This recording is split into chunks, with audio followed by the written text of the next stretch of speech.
All right, it's a new year. Time to get serious about your finances. Here are some tips for 2023. And now, That Financial Guy with Keith and Jack Wilson, spreading a wealth of information. All right, Happy New Year. Happy New Year. We are here to help you. We're going to talk about getting serious with your finances. Now is the time. Stop putting this off. Stop putting it off. Now's the time. Everybody's making their New Year's resolutions, Stop being fat. Stop being fat. What can you just say? Go to the gym, exercise. Smoking cigarettes. But one of the top 5 of resolutions is finances and money and getting that right. So we want to go over some things to help get you straight if you're serious about wanting to be on track with your finances. Yeah. Before we do that, my name is Keith Wilson. And I'm Jack Wilson. This is That Financial Guy Show. And we are practicing financial advisors. We own our own firm, helping people along their personal finance journey. So let's dive into it. Jack, I know you hear it all the time. I do too. People come in, they book an appointment, they come in, sit down with us, and okay, hey, what's on your mind? And I've heard they give us the most vague answer possible. Which, number one, say, my finances are a mess. I think that's probably not even the most vague I've heard. Which one have you? It's just like, I need to get my finances in order. I need to get my finances in order. So when we sit down with someone like that, we want to narrow that down. What does that mean to you? And it means different things to different people. For example, some people make a lot of money. They're doing very, very well, but they're spending it all, and they have no idea where it's going.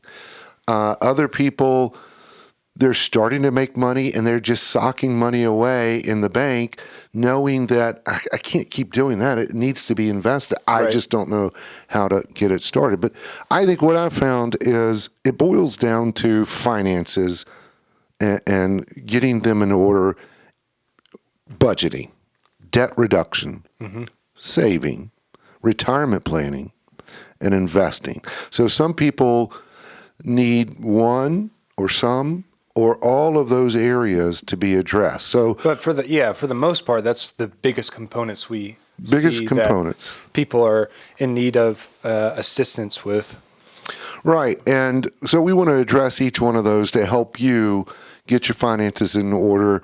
Let's start with budgeting. So budgeting. Some people hate that word. I hate that word. I did a video on that. I hate budgets. I'll put a little link up there that you can watch that. It's almost like a 4-letter word. It's right, because it sounds so restrictive. Right. And it's like a diet and all that stuff. Oh, I can't eat all this, sweets and potato chips and budgeting. Oh, I can't go to my favorite coffee shop, things like that. But I want you folks to look at it, budgeting, as not restrictive, but freedom. It will give you financial freedom. And we're going to show you ways where, hey, you can spend what you want to spend on certain items as long as everything's in line. So when we sit down with a client, one of the things I like to do is a reverse budget. It's kind of simple. We have financial planning software that it's all about cash flow. What's going out? And we can, we got to set your targets of what you should be saving for retirement, what you should be saving in your emergency fund, and, debts. And we look at your living expenses, and we want to look at that excess cash flow. So as long as we're reaching all these targets, hey, you pay yourself first. I'm going to set aside so much for retirement, because we'll get into that in a minute, because I have a plan. I'm going to set so much aside in emergency fund, so much aside in vacation fund, and my living expenses are met, lifestyle is met. What's left over, hey, do whatever you want to do with it. That's where that freedom comes in. That's the freedom. And I think another thing about budgeting, there's something called the 50-30-20 rule, which we like to follow. Which is basically saying 50% is going to your utilities, your car, mortgage, things that you have to get out of the way. Your 20% is going to savings, so retirement, emergency fund, things like that. And then 30%, that's also where freedom comes in, is, hey, do whatever you want with that. That's where you buy your Air Jordans and your Xboxes. Whatever you want. Whatever you want. Again, it's all about cash flow. It gets us to the next topic we want to talk about, debt reduction. So some people, not everybody, when they talk about their finances, they're encumbered with debt. I met with a couple not too long ago. They were making close to $1 million income. How much debt? No savings. No, their retirement. Oh, we're contributing, 1%. But they're encumbered with debt. But you see that a lot with these high income earners that have never worked with, financial advisors. Well, and they get to the point it's a mentality of, hey, I'm going to justify the vacation home, the boats, the luxury cars because I can afford the payment. And so all the income is going towards debt payment and not saving. And then they come retirement, they're toast. Yeah. So debt is not a wealth building tool. Your biggest wealth building tool is your income. Mm-hmm. And if all that income coming in is going out towards debt, you're not building wealth no matter how much money you make. So we got to tackle debt reduction. And, we're talking about the credit cards, the car loans, the other type of loans, the stupid debt. Right.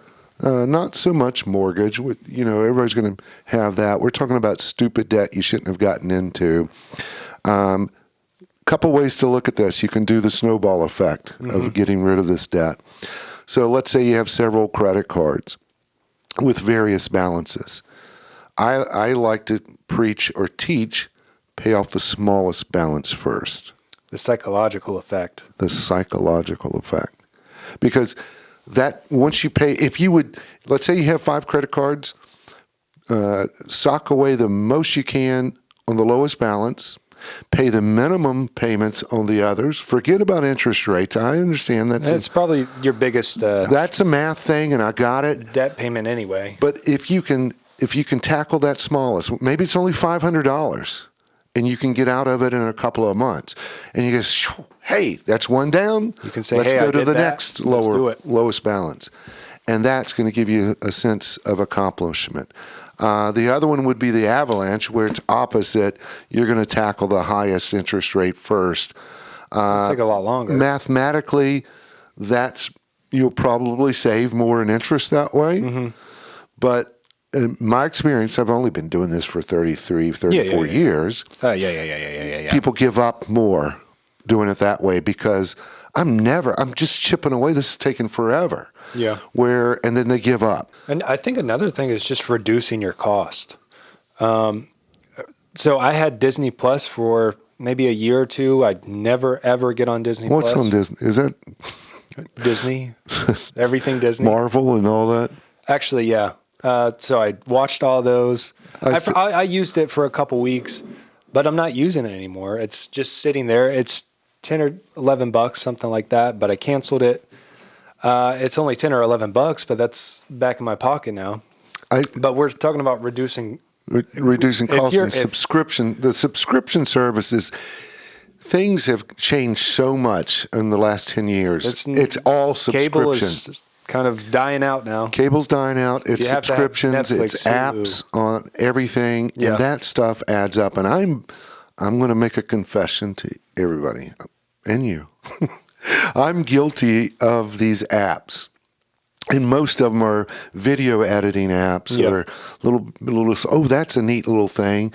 Oh, it's only $100 a year or $30 a month. But some of those haven't been touched. They haven't been years, touched. Just like a nun. So here's a way to get rid of them. There are apps, and this is ironic, there are apps out there that can show you, here are all your subscriptions. And I'm going to say, hey, there's I don't want to say a better way. There's another way that won't cost you another app fee. And when you do get one of those apps, what do they want you to do? Sign up, get your social security number, all of that stuff. So if you will do this simple exercise, get your credit card statements, and I know most everybody doesn't keep those, but if you've got an online account with your bank, these online banks, it's all digitally stored. Get them out, go month by month, and highlight those subscriptions. Some of them are annual. So that's free, and you don't have to give out your personal information. Might take a little work, but I think it probably take 20 minutes to go through that to see where this money's going through. So that's freeing up cash flow there. I think, this is, some people might not like to hear this. It's going to have to set your pride aside, but think about getting rid of a car that you're paying too much on, get a clunker, do a yard sale, get rid of things that you don't need. This is going back to, Don't sell the dog, though. Don't sell the dog. We got a dog back here chewing on a bone. That's our Ralph. Oh, you see him. He's out there. Yeah. Ralphie's back there chewing on a bone. We wouldn't dare get rid of Ralphie. But, yeah, it's time. If you're heavily in debt, it's time to have a yard sale. If you're really trying to take this stuff seriously, who cares if you're driving a rusty old car for the time being? I'd rather take the next 1, 2, 3 years to get rid of this debt, to get back on track with my financial goals, than put it off until 10 years before retirement. Average car payment's pushing $600 a month. That's crazy. And for people that are encumbered with debt, you can't. That's tough. I know. Yeah. And I've had clients say, get a used car. No, I'm going to get a new car every 3 years. Well, you're living paycheck to paycheck, paying an $850 that might be a whole other video of just whole other video. Car, but it's all about reducing costs, and the money that is saved, that's excess cash Live flow. like a college student, eat those noodles. Throw that towards maybe just the debt. But cut dining out. Cut dining out. That gets us to the next thing. You got to pay yourself first. Mm-hmm. Automate your savings. And if somebody would have told me this when I was in my early 20s, I'd be much better off. Automate your savings. It's kind of like your 401k at work. You sign up for it and say, okay, take 5% of my income, my paycheck, and plunk it away towards that 401k. After a while, all you see is your net check, and you get used to it. Do the same thing with your emergency fund. It simplifies it so much. Do the same thing maybe with a vacation fund. When we say automate, set it up with your bank and say, hey, I want to automatically deduct from my checking account whatever amount into this savings account or into this investment account. And once you do it, you won't miss it. Set it and forget it. But that's one way to get serious about your finances. It also keeps you in line with your budget too. It's not like at the end of the month that you're saying, all right, this is the That's the 20%. That's the 20% of the 50-30-20. Mm-hmm. And then, it's gone. You pay yourself first. Retirement planning is one of the biggest components of a financial plan. Absolutely. It probably takes the most amount of money that you're going to need. And so when you get serious about your finances, you need to get serious about your future and retirement, no matter what age you are. If you're 20 years old and you say, golly, I want to, that might be 40 years away. I can wait. The younger you are, the less money it's going to take for you to plunk down to build that wealth.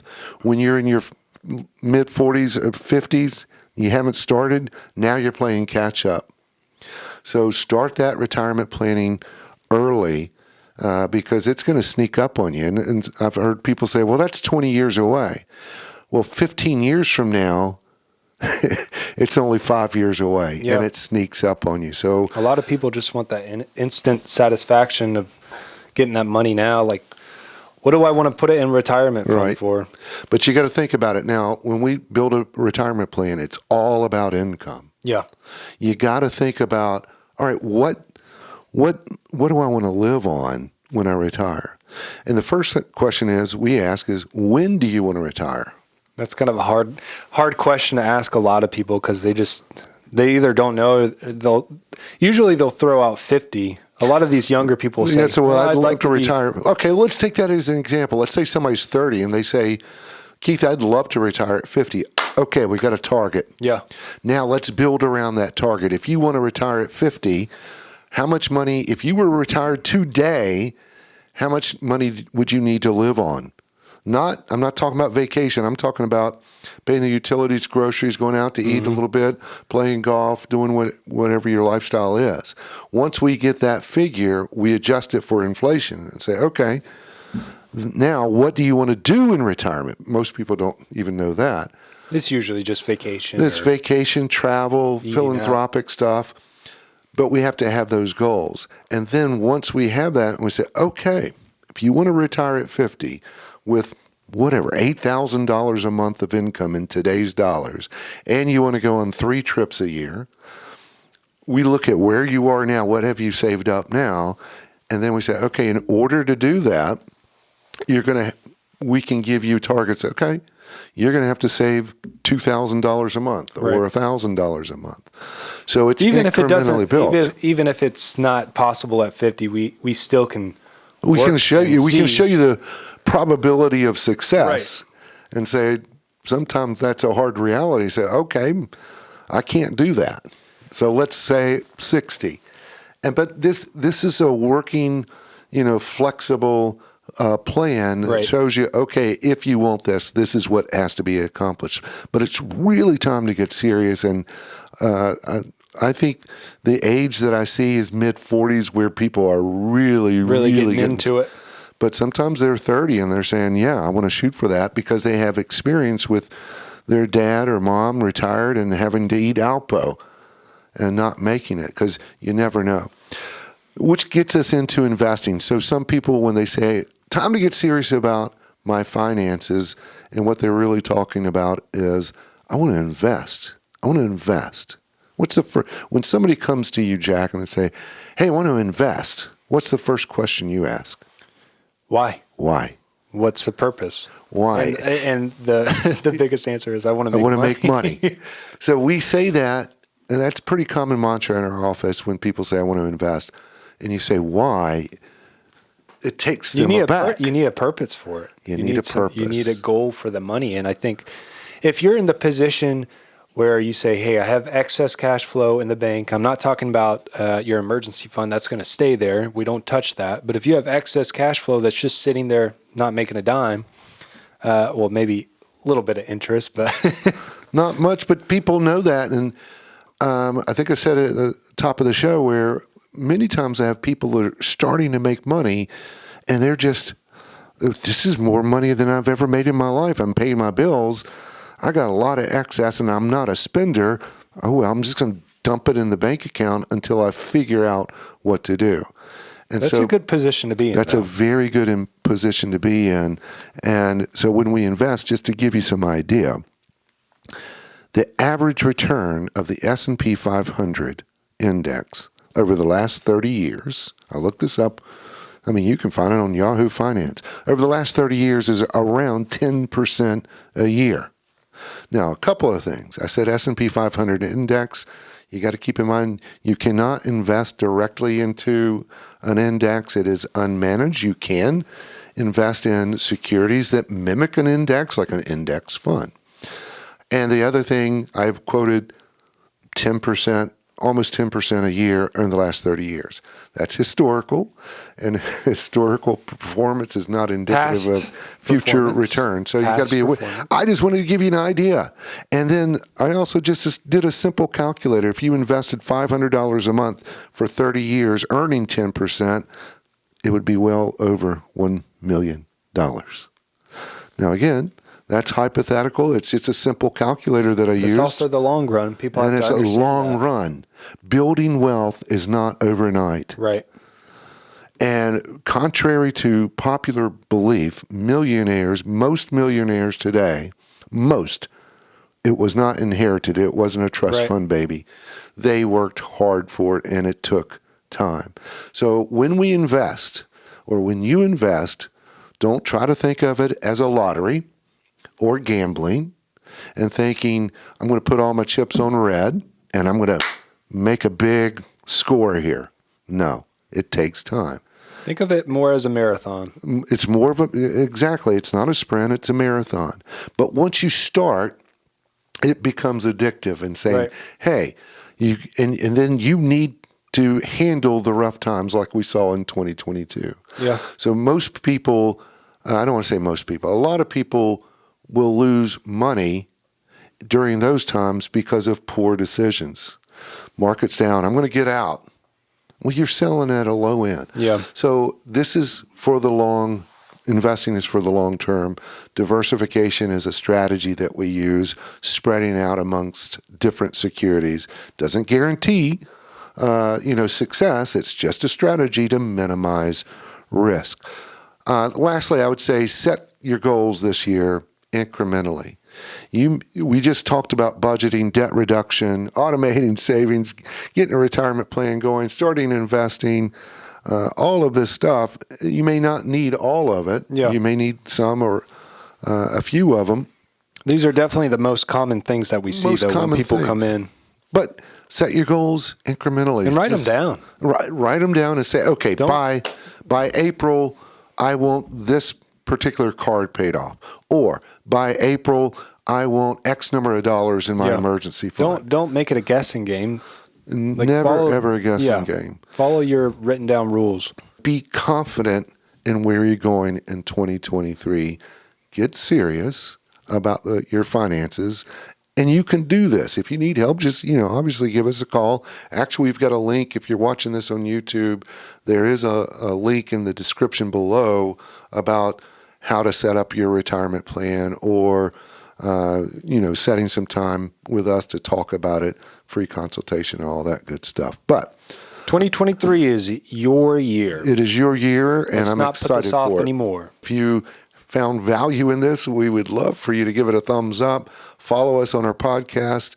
Subscribe to our YouTube channel so we can keep spreading our wealth of information. And we'll see you next time. Peace.